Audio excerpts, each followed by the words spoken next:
नमस्कार, आप देख रहे हैं सियासत लाइव। बिगड़ रही है बात, पटना में हो रही महागठबंधन की बैठक को वीआईपी सुप्रीमो मुकेश सहनी ने छोड़ दिया है और पहुंच गए हैं दिल्ली। क्या सीट शेयरिंग पर खिंच गई है तलवार? बड़ी खबर पूरी डिटेल के साथ। बिहार में विधानसभा चुनाव नजदीक है और महागठबंधन की रणनीतिक बैठक पटना में तेजस्वी यादव के आवास पर बुलाई गई थी। बैठक में सभी प्रमुख दलों के नेता पहुंचे, लेकिन वीआईपी प्रमुख मुकेश सहनी गायब रहे।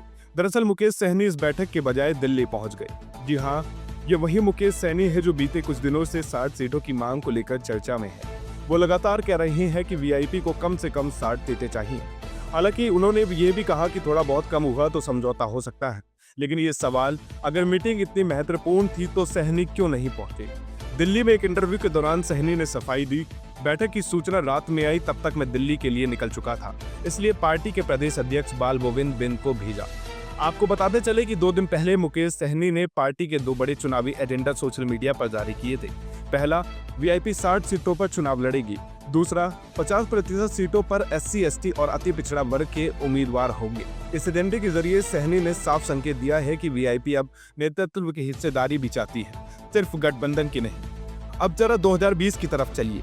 तब भी मुकेश सहनी सीट बंटवारे को लेकर महागठबंधन से नाराज हो गए थे और अंतिम समय पर एनडीए में चले गए थे। बीजेपी ने उन्हें 11 सीटें दी और 4 विधायक जीते और सहनी मंत्री भी बने। लेकिन बात ज्यादा दिन नहीं चली। 2022 में यूपी चुनाव में बीजेपी के खिलाफ उम्मीदवार उतारना वीआईपी को भारी पड़ा। पहले मंत्री पद गया, फिर 3 विधायक बीजेपी में चले गए।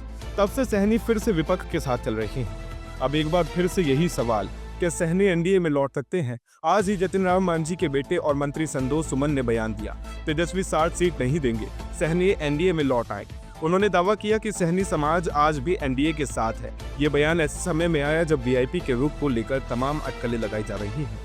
महागठबंधन के अंदरूनी सूत्र भी मान रहे हैं कि वीआईपी को 60 सीटें देना आसान नहीं है, क्योंकि आरजेडी, कांग्रेस, वाम दल और अन्य सहयोगी पहले से इन लाइनों में है। ऐसे में सहनी की मांग से सीटें शेयरिंग फॉर्मूले पर संकट खड़ा हो सकता है। क्या ये दिल्ली दौरा इस दबाव रणनीति का हिस्सा है या वाकई वीआईपी की पटरी एनडीए से जुड़ने जा रही है? फिलहाल सवाल कई है। क्या तेजस्वी यादव वीआईपी की मांगों को मान पाएंगे? क्या वीआईपी महागठबंधन का हिस्सा बनी रहेंगी या फिर एक बार फिर एनडीए की तरफ वापसी होगी? बिहार की राजनीति में कुछ भी स्थायी नहीं होता।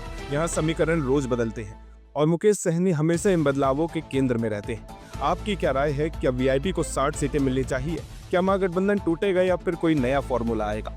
कमेंट करें, शेयर करें और सियासत लाइव को सब्सक्राइब करना ना भूलें। फिर मिलेंगे अगली रिपोर्ट में। धन्यवाद।